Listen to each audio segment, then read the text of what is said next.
Bonjour et bienvenue sur cette nouvelle émission de Zombie Island. Alors aujourd'hui on va voir l'Ultra Glaco. Donc l'Ultra Glaco c'est un produit pour rendre hydrophobe le pare-brise. Ça permet tout simplement d'évacuer facilement l'eau de la pluie du pare-brise quand on roule. Donc en général ça vend du rêve ces produits et ils ont tous un souci. C'est que si on est à basse vitesse, l'eau va tomber, la pluie va tomber vers le bas, donc on n'a pas trop de problème. Si on est sur l'autoroute à haute vitesse, on va dire, c'est pas un problème non plus parce qu'avec le vent, l'eau monte. Mais quand on est un peu entre les deux, il faut quand même utiliser les essuie-glaces. Et souvent, ça met un voile gras juste au passage de l'essuie-glace. Du coup, vous y voyez pas forcément super bien, alors que le but de ce genre de produit, c'est justement d'avoir une meilleure vision sous la pluie. Alors du coup, on va voir si c'est, comme d'habitude, si c'est un top ou si c'est un flop. Allez, go!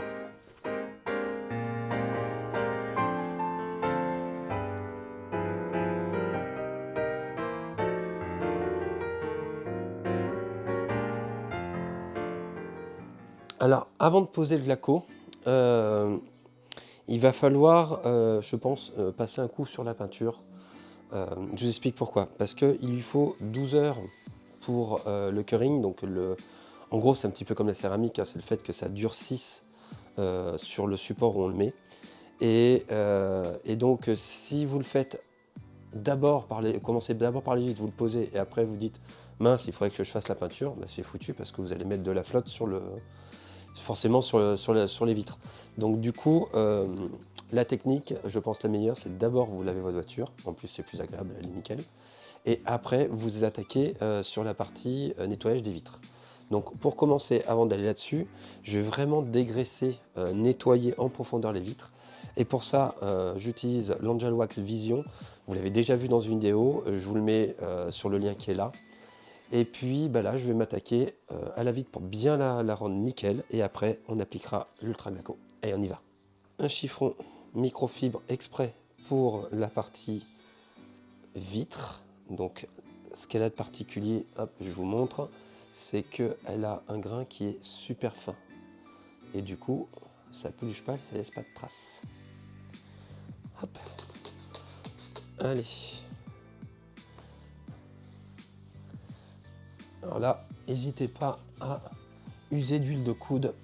Il faut vraiment qu'on enlève tout, histoire de rien emprisonner sous le produit. Je ne sais pas combien de temps il va durer, donc dans le doute. Alors, quand vous faites ça, c'est là que vous voyez tous les petits défauts de votre vitre. Et celle-là, elle en a. Alors c'est souvent le problème des 911. Elles sont tellement basses que quand vous suivez une voiture, et encore pire un camion, vous prenez des petits pets de gravier. Alors n'hésitez pas à prendre vraiment du temps pour faire un support qui est propre. C'est comme pour une céramique, plus vous avez un support qui est propre et plus le produit va bien adhérer à celui-ci. Donc après 3 heures de nettoyage, on se retrouvera juste après. Voilà, on en arrive au moment de la pause. Donc j'ai prévu 2 microfibres différentes que je vous montre. Une simple, qui est toute propre évidemment, et une autre pour les vitres au cas où, parce que je ne sais pas comment il va réagir quand il va falloir le buffer.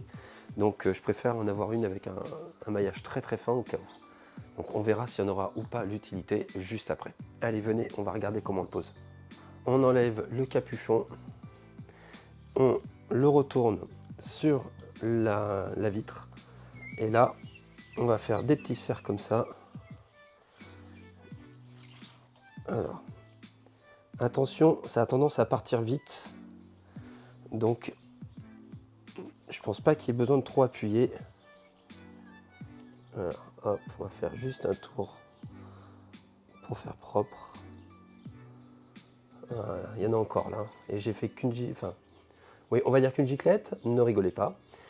Oui, j'ai fait voilà qu'un élément, je vois qu'il y en a encore dessus. Je sais pas si ça se voit. Oh, comment ça s'appelle sur l'image, mais pour l'instant, j'ai pas besoin d'en rajouter. Si c'est bien le cas, on n'en aura pas besoin de beaucoup et on pourra faire beaucoup de voitures avec. Voilà. Hop, alors. Toujours regarder ce qu'on fait. Alors là, il n'y en avait pas. Voilà. Là non plus. Allez, hop, je vais vous montrer ce que ça donne. Je referme. Je mets à l'abri de tout, surtout de la capote, on ne sait jamais.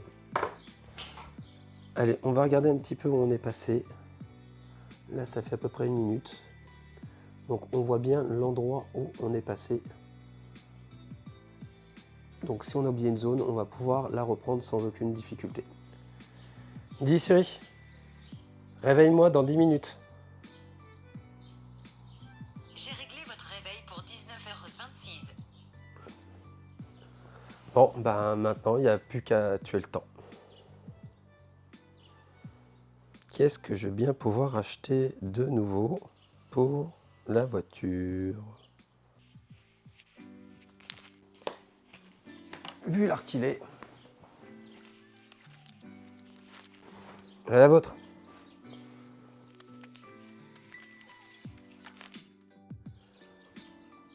Ça y est, maintenant on va pouvoir finir le travail en buffant tout ce qu'on a fait sur le pare-brise. Allez, go. Maintenant on attaque le buffing, donc on va pouvoir voir si ça s'enlève bien. Pour résumer, là il fait à peu près 24 à l'ombre et ça s'enlève plutôt bien, même très bien.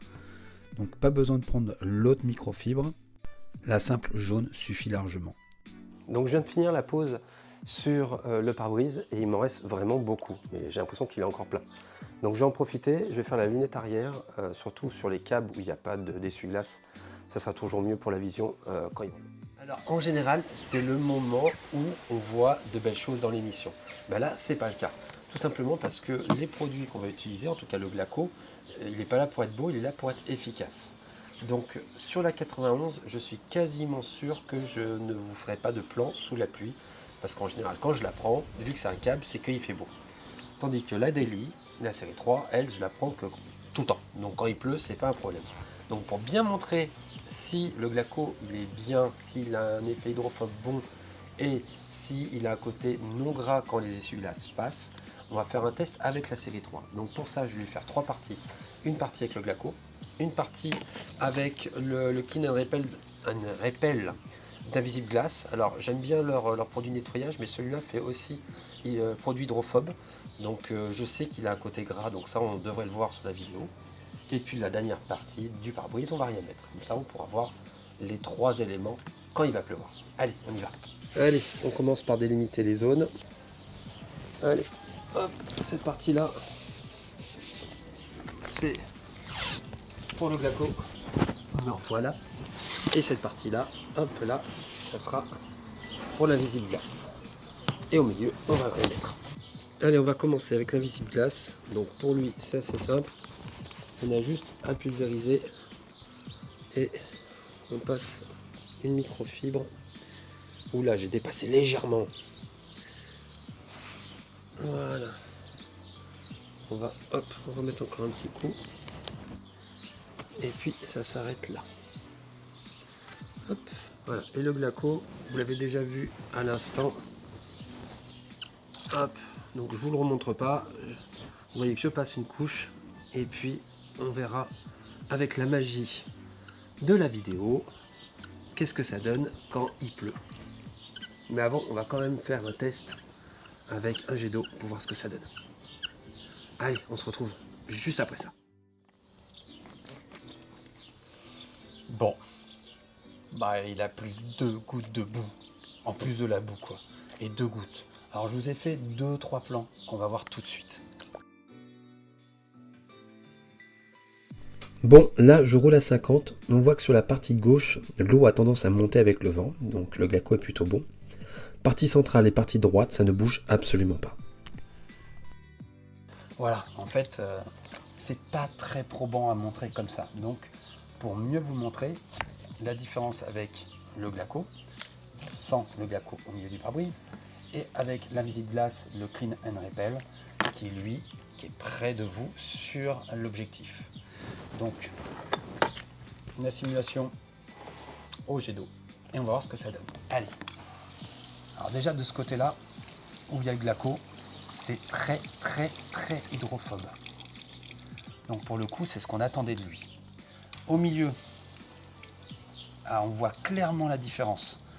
Au milieu, il n'y a absolument pas de côté hydrophobe, donc le pare-brise n'était pas traité, ça c'est sûr. Et au bout, pour l'invisible glace, bon, il arrive à enlever, il est un peu hydrophobe, ça se voit. Par contre, il est beaucoup moins réactif, c'est-à-dire qu'on a le temps d'avoir quand même une couche d'eau avant que ça s'évacue. Donc du coup, le Glaco est meilleur. Et ça, c'est pas mal. Maintenant, on va voir ce que ça donne avec les essuie-glaces. Bon bah là, je crois que c'est parlant. Il y a toujours un côté assez gras côté du Glaco qui est à gauche, et le côté qui est non traité à droite n'a absolument pas ce côté gras. Donc évidemment, c'est pas tout le temps, mais c'est pas terrible. Et voilà, on en arrive au terme de cette émission et on va voir si Glaco est un top ou un flop.